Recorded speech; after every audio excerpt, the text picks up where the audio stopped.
Hi, good morning. A really quick video. I'm going to try and not waffle on too much. Right. One of my subscribers asked if I'd ever done a demo on making these little bowls.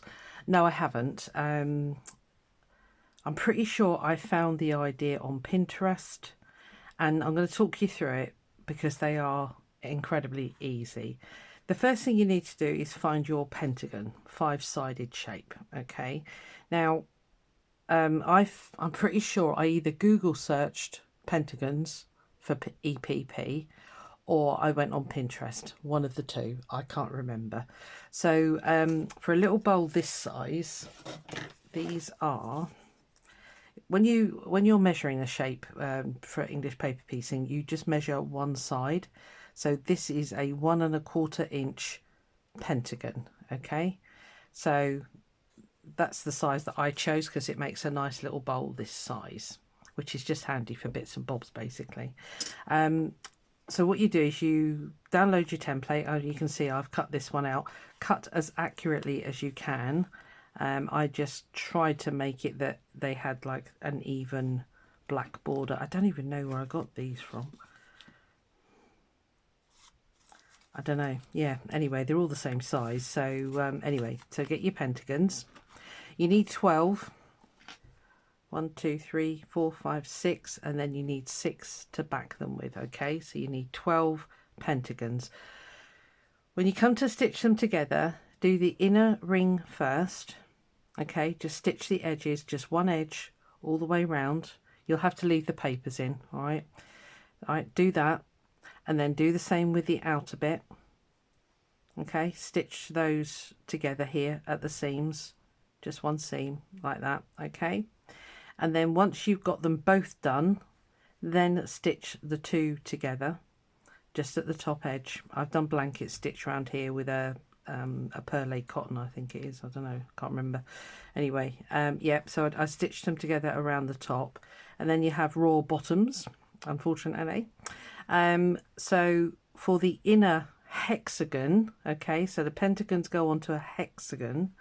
Again, you need to download or print out or make a 1 1/4 inch hexie. All right, and again, you measure just one of the edges, so it's got to be the same size as your pentagon. All right, so you do that. So you do one for the inside, and then I've put felt on the bottom, as you can see.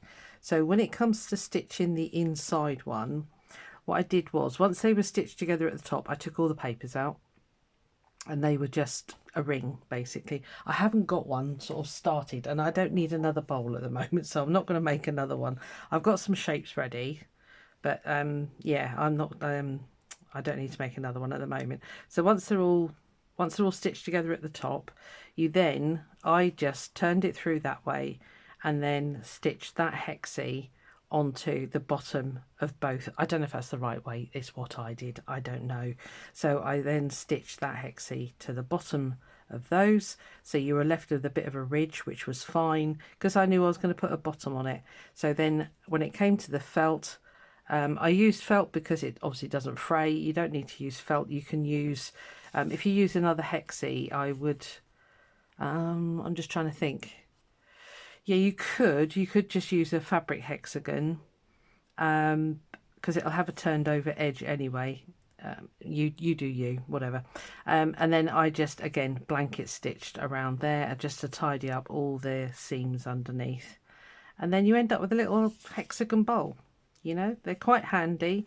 They'll fold flat, so you know, even if you're carrying them in your sewing case and that, you can fold them down flat. But yeah, I find them useful for, you know, just for simple things like putting those in, or you know, if you've got a few bits and bobs that you're going to be adding on, yeah, you can put them in there anyway.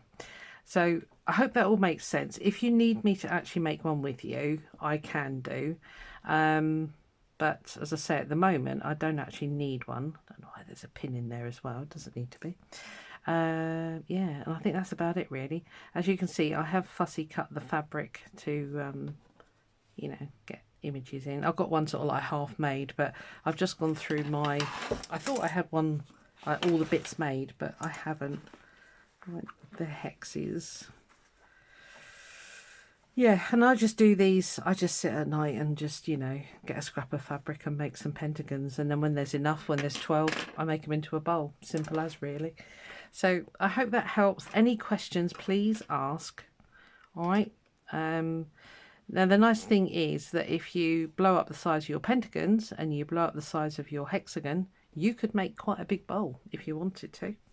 So really the choice is yours. Whatever size you end up making it is going to be to your taste. So yeah, I think that's, I'm hoping that's quite obvious, quite simple to follow. Again, if you want me to actually physically do a demo, I will do so.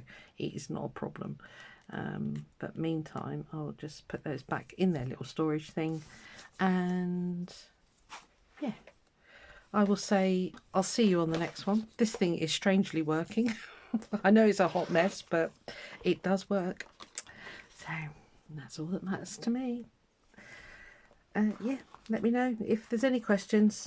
Pop it in the comments and I'll get back to you. All right. Yeah, I'll see you on the next one. Bye.